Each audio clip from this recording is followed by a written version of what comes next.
everybody. Welcome to On the Roads, and I'm Donovan. Thanks for tuning in to episode 0. Everything went pretty good with that. I was pretty happy with the beginning. We're going to keep having fun. It is my birthday week, I call it 12 Days of Donovan, and we're on day number 2, having a little fun while I do this cast. It's really hot in Vegas, 105 degrees.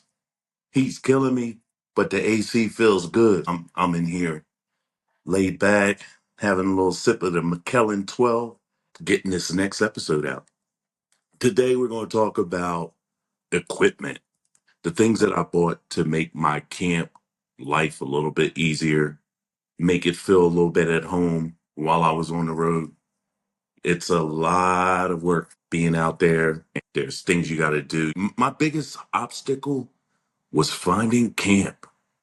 Before I pushed out in the morning, I would go on my apps, and in a later episode, we'll talk about that. I would go on the app and look for my next camp, try to estimate where I would be during my trip, national park, or if I was actually on the road in a transition part where I'm just doing a travel day, basic housekeeping things, keeping my rig clean.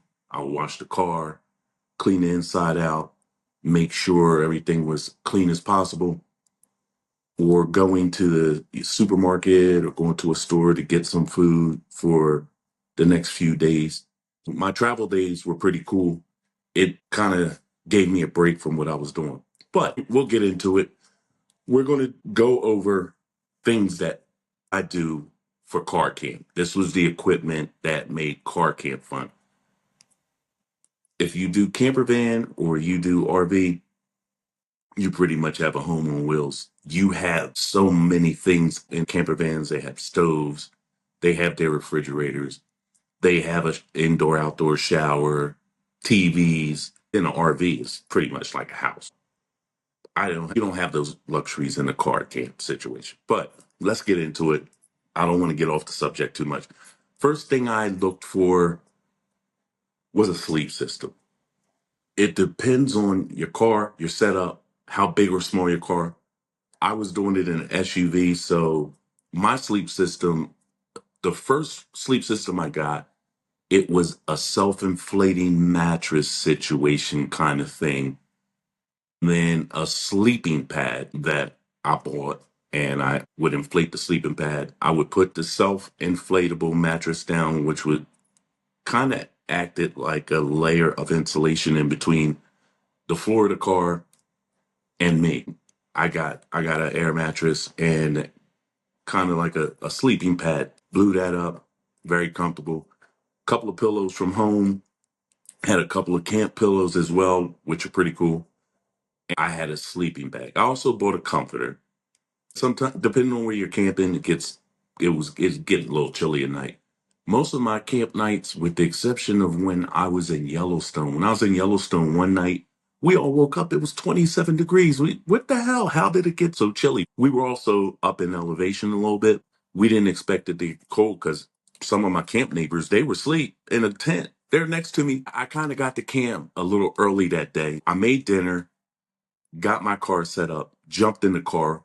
Right around sunset, I was already in the car. I was already ready to go to sleep. I was a little tired. Wake up, look outside, and I'm saying to myself, "Oh man, it's a little chilly. How far down did it go?" I look at my phone, and it says 27 degrees.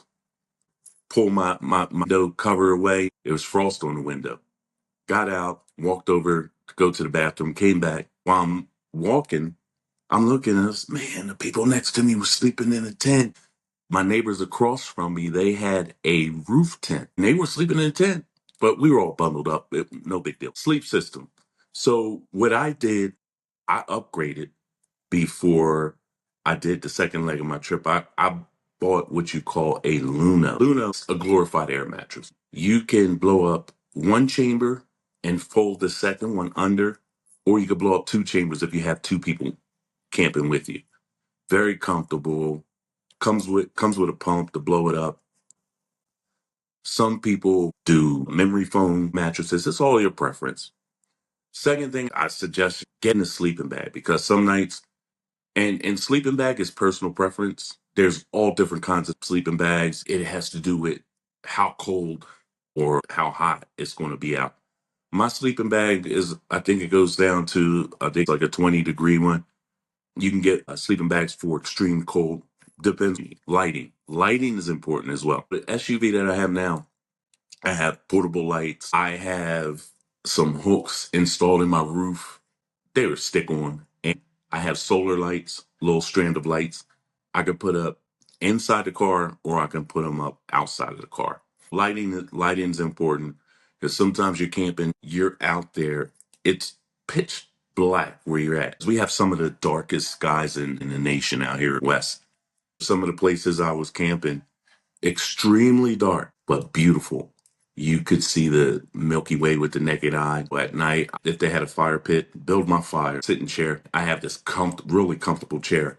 Sit in the chair, look up, and you can see the stars, other things moving, satellites, things that don't look like satellites. The sky's very interesting at night. Beautiful because it's so dark out here. I mean, really dark. It was fun. Camp fridge or cooler. I started out with a cooler.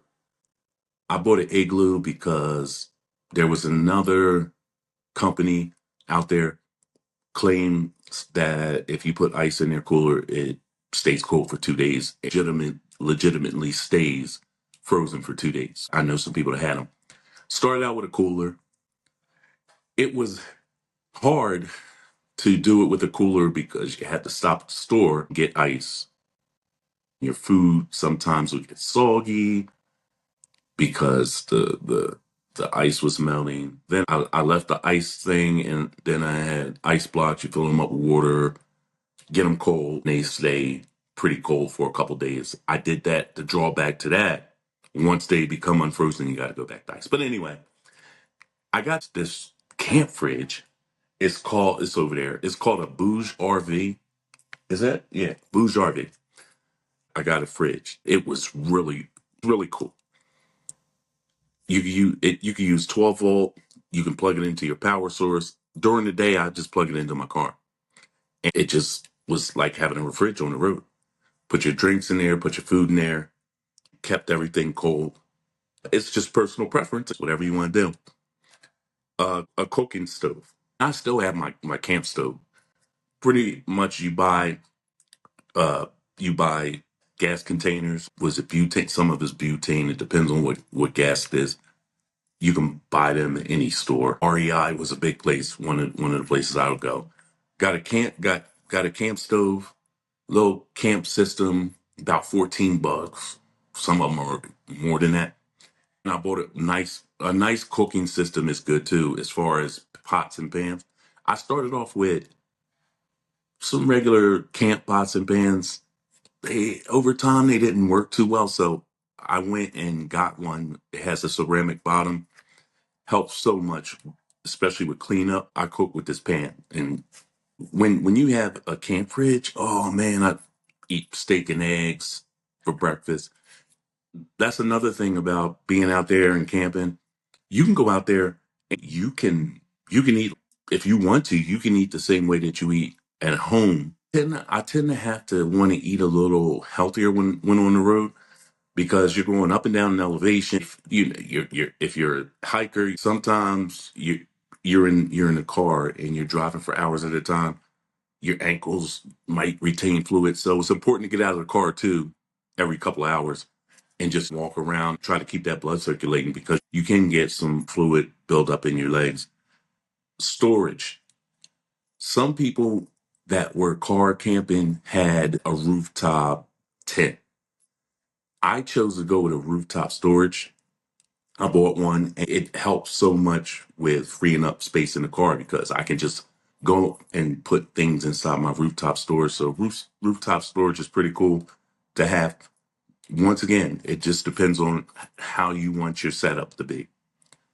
Uh, let's see, a water source. You have to have a water source. I have a 5 gallon water source and I have other water bottles. A lot of people go to the store and they buy big water containers. I just go ahead and do the 5 gallon and I have water that I get from the supermarket. Keep a water source. Sometimes you'll go off the grid. You need water is, water is important. And you can use that water. And I also have a portable shower. If I can't take a shower, I have this bag. It has kind of heating. You put it in the sun. These panels could bring in the heat and it heats your water up. You could take that bag, you can hang it up on a tree. You can go ahead and take a shower. I throw a pair of shorts on, go ahead and take a shower right off the grid if I want. That helps a lot if you're out there and you're going to be off the grid for a day or two. You're able to do that. I also have a portable thing where I can change my clothes. I can if I can if put that up if I don't do it in a car. Also a chair, good comfortable chair. The chair I have, I can sit up straight, eat food if I want, and then I can kind of lay back at night and look at the stars. So a chair is pretty important. A map. Sometimes you're going to be off grid. It's good to have a map. Make sure you become good at reading maps. Maps help me a lot. I look at maps. Sometimes if I have my phone, I'll look at the map on the phone, but a map is important. That helped me when I told you in the last episode, that helped me plan my trip, looking at a map. Some people have what they call Garmin makes this inReach. You pay a monthly fee. If you're off the grid and you don't have any phone signal, you're able to at least text somebody and let them know where you are. The cell phone company that I'm with right now, though, they have satellite capability. If I'm off the grid, I go into satellite mode. When I don't have a signal, it'll be a little icon on the right side of my phone, and you'll see like the satellite. Then what you do is you push the satellite and you can text. You'll be able to text somebody, let them know where your location is, and they can text you back. As long as you have open sky and you're not in the forest or anything, it works perfect. I was up on the mountain, Lee Canyon here in Las Vegas. Me and some friends went up. My friend he was snowboarding. We go up there. My daughter texted me. It was really important. What I did was I pointed my phone up and I was able to go ahead and text with her through satellite. It comes with your cell plan. With my cell company, it's free, and I don't have to pay. And it's only as good as your battery life. If you're able to keep your cell phone charged and everything. But in reach, I hear the battery life is longer, so you can have that in reach. That battery lasts for days. So it's personal preference again. Jumper cables. One time I went, I was in Utah, and I made a mistake of one of my power sources. I plugged it into the cigarette lighter to try to charge my power source, which I shouldn't have did because I have solar panels from my power source, and it drained my battery. I had jumper cables, so I was able to jump the car. Jumper cables are important. You just never know what's going to happen. A shovel. When you go off grid and you're going down these roads and you're unfamiliar with them, and you might run into some sand. It might rain and create a muddy road. Next thing you know, you're stuck. Make sure you have something like a shovel. Also have the things that you put under the tires to help with traction, because having a four-wheel drive doesn't doesn't say it's going to help you get out. And make sure you do have a shovel. Make sure you have a pump.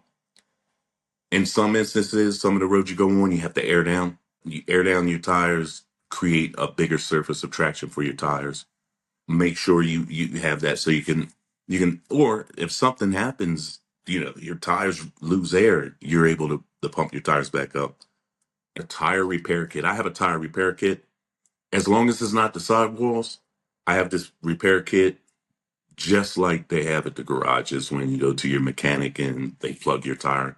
I'm able to plug my tire right on the road if I need to. A toilet. If you're off grid, I have a portable toilet. It flushes. It doesn't, it doesn't have the flushing capability that one has that you have at home.